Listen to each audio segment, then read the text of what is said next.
What is up sa inyo mga katikos? Panibagong araw, panibagong buhay, panibagong pag-asa naman mga katiko.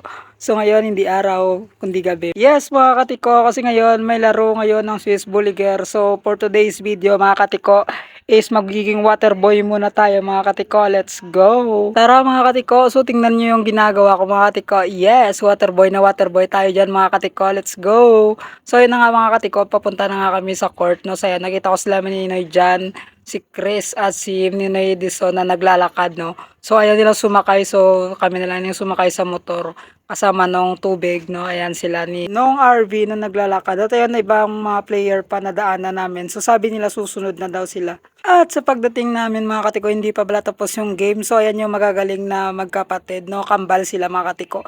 Magagaling niya maglaro ng basketball mga katiko. So dito nyo lang yung makikita sa zone 2. At ayun na nga mga katiko, so papasok na nga dito yung team Justin, no. So malalakas din yung team na yan.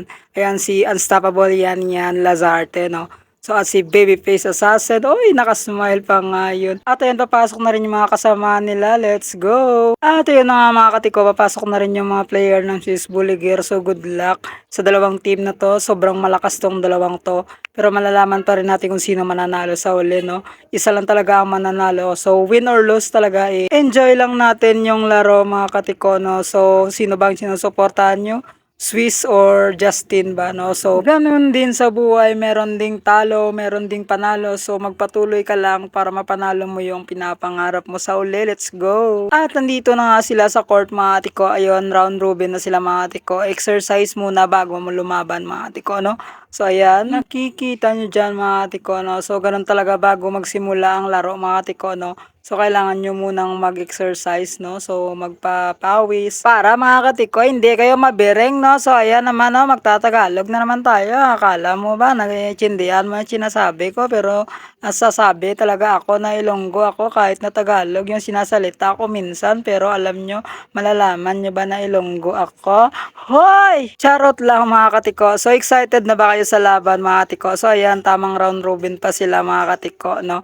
So Team Swiss Bulliger versus Team Justin. So sino kaya ang mananalo mga katiko? So ano sa inyo mga katiko, no? So Edison Fighters, bang! At ayun na nga mga katiko. So the moment of truth ang hinihintay ng lahat, no? So ito na nga, magsisimula na nga yung first quarter mga katiko between Justin and Team Swiss Bulliger. So sino kaya ang mananalo? Kasi lahat naman sila is magagaling naman, pero malalaman talaga natin sa huli sa fourth quarter kung sino mananalo. At ayun na nga mga katiko, magsisimula na nga ang game. So good luck Team Justin and Team Swiss Bulliger.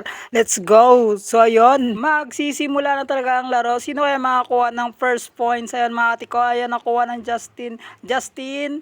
Yes, for 2 by Team Justin. Let's go. So, bawi Swiss Bulliger. Ayan na Swiss Bulliger.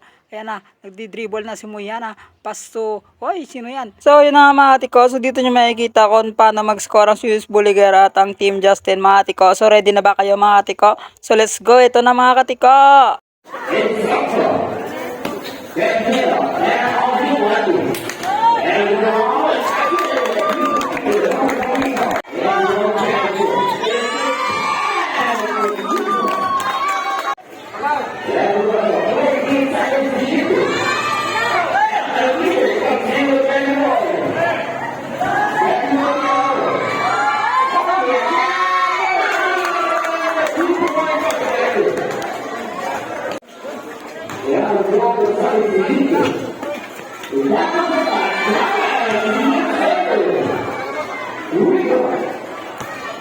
At ayun, nakita nyo ba mga ate ko yung scoring?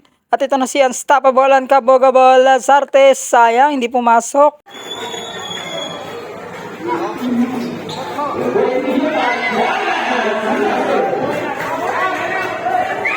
At ayun, tumira pa talaga si Kibes at pumasok dito mga katiko. So ayan na si Unstoppable ang Kabagabal Lazarte. Grabe namang lipad yun, hindi lang pumasok. At ayun, titira pa si Babyface Assassin. Oy, short. At ayun na nga mga katiko, dito na malagkakalaman mga katiko. Ayun na yun, grabe yun. At ayun na nga mga katiko, dito na magtatapos ang game, no. So panalo ang Swiss Bulliger sa Team Justin, no. So still congratulations pa rin Team Justin, no. So ginawa niyo yung best nyo at ginawa din ang best ng Swiss Bulliger, no. So congratulations Swiss Bulliger. So next game naman, abangan natin ang next na game ng Swiss Bulliger mga katiko ah. At syempre hindi mawawala si Tito Frede, no, kasi siya ang sumusuporta sa Team Swiss Bulliger, no. So congratulations Team Swiss Bulliger. So next game ulit. So thank you so much mga katiko. Bye-bye.